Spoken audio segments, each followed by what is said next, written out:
Good evening everyone, কেমন আছো তোমরা সবাই? আশা করি সবাই খুব ভালো আছো আর খুব সুস্থ আছো। আমরা তো সবাই খুব ভালো আছি। এখন ওই বিকেল 4:30-5টা মতো বাজে।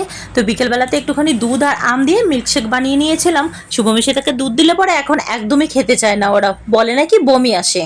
তার জন্য ওই মাঝে মধ্যে মিল্কশেকটা আর না হলে পরে ঠান্ডা করে একদম বরফ মিক্স করে তারপর হরলিক্স দিয়ে ওই দুধটা দিতে হয়, না হলে নাকি গরম দুধটা খেলেই নাকি বমি বমি লাগে। ওটা খেয়ে দিয়ে চলে আসলাম কিচেনে রান্না করার জন্য, কারণ সন্ধ্যের টাইম আর শুভমি সে তার খিদেও পেয়ে গেছিলো। ঘরে বসে যেহেতু পড়াশোনা করছে, টিউশনেরও ছুটি ছিল, সানডের একটুখানি চিকেন আমি রেখে দিয়েছিলাম, অনেকটা বড় ছিল মুরগিটা, ওখান থেকেই অর্ধেকটা রেখে দিয়েছিলাম। তা ভাবলাম পকোড়া করে দেবো। তারপর আবার ভাবলাম কি পকোড়া করলে আবার রাতের খাবারের জন্য আলাদা আমাকে খাটনি করতে হবে। এদিকে বাকি সবকিছু গোছাতে গোছাতে মৌ আমাকে চিকেনটা মেখে দিয়ে একটুখানি হেল্প করে দিল। আমি ওই চালটাও ধুয়ে বসিয়ে দিয়েছিলাম গ্যাসে, তো করে নিয়েছিলাম একটুখানি ট্রিপল রাইস মতো। তো চলো আজকে একটুখানি, ভালো লাগলে সাবস্ক্রাইব করে সাথে থেকো। তো সবাইকে টাটা।